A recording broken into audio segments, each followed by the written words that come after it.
The night was cold, and rain fell in heavy sheets across the small town streets.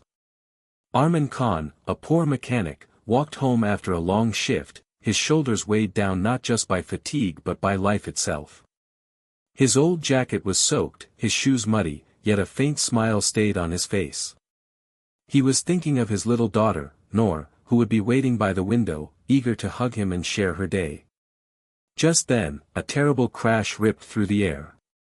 Screeching tires, the sound of metal twisting, then silence broken only by the rain.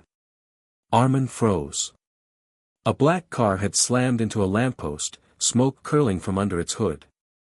A crowd gathered, murmuring, some taking videos, but no one moved to help. Arman's heart pounded. Someone's inside. Without hesitation, he ran toward the wreck. Through the shattered glass, he saw a woman slumped over the wheel, blood on her forehead. She was breathing, but faintly. "Help me!" Arman shouted. "Call an ambulance." But the people just stared, some whispering, "She's rich, look at the car, maybe she'll be fine." Others simply shook their heads. Arman's jaw tightened. He had no money, no power, but he had humanity. Ignoring the sharp glass cutting his hands, he forced the door open and gently pulled her free. Her body was limp, her designer dress torn, but she was alive. Minutes later, the ambulance arrived. Arman carried her inside and climbed in after the paramedics. Her eyelids fluttered open, her lips trembling as if searching for words. Her hand lifted weakly into the air. Without thinking, Arman took it in his own, his rough palm enclosing her cold fingers. "I'm here," he whispered, his voice steady though fear gnawed at him. "Don't worry. You're not alone." The paramedic glanced at him. "Keep talking to her, sir. Don't let her lose consciousness." Arman nodded and leaned closer. "You'll be all right. Think of someone you love. Think of home. I know you're strong." He didn't know why, but he began to tell her about Noor. About how she waited every evening with her little notebook full of stars she drew, saying she would be a teacher someday. He told her about the nights when they had no food, but still laughed, making stories to keep hope alive. As he spoke, her breathing steadied, her body relaxing. Her eyes opened again, focusing on him. For a moment, she forgot the pain.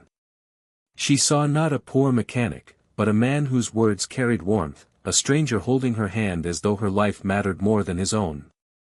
When they reached the hospital, she was rushed into the emergency room. Arman stood quietly in the waiting area, his hands bandaged from the cuts, until the doctor told him, "She's stable now." Relief washed over him. He wanted to stay, but he had to go home. Noor was waiting. So, without leaving his name, he slipped away into the night. The woman's name was Amelia. She was a millionaire, owner of a large company, respected by the world but secretly lonely. People admired her for her wealth, but few truly cared for her heart.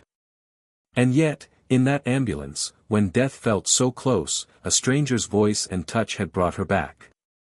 She couldn't forget him. Not his eyes, not his words, not the way he spoke about his daughter with pride and love. He didn't ask who she was or what she owned. He had only cared that she lived.